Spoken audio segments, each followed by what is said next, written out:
Lalo pang lumakas ang bagyong si Jenny at ngayon intaglay na ang lakas ng hangin na 165 kilometers per hour malapit sa sentro at bugso nitong 205 kilometers per hour.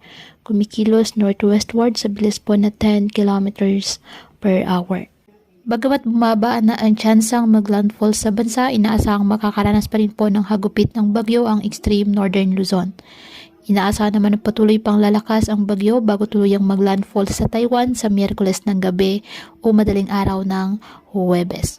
Patuloy naman pong hahatakin o enhance ng bagyo ang habagat at inaasahang magdadala po ng mga pag-ulan sa Luzon at Visayas lalo na po sa kanlurang bahagi. Sa ngayon, nakataas na po ang Tropical Cyclone Wind Signal number 2 sa Batanes.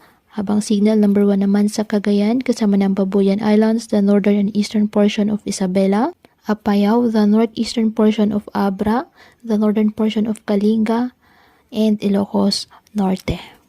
Ngayong araw ang Batanes at Cagayan kasama na ang Babuyan Islands, asahan po ang maulang panahon na may bugso ng hangin dahil po sa bagyong si Jenny. Ang Ilocos Region, Cordillera Administrative Region, nalalabing bahagi ng Cagayan Valley, Aurora, Quezon, Camarines Norte, Camarines Sur at Catanduanes. Asahan din po dyan ang maulap na halangitan na may kalat-kalat na pag-ulan at thunderstorms dahil po sa trough ng bagyong si Jenny. Ang Mimaropa, Western Visayas at Zamboanga Peninsula, apektado pa rin ang habagat. Asahan pa rin po dyan ang maulap na halangitan na may kalat-kalat na pag-ulan at thunderstorms.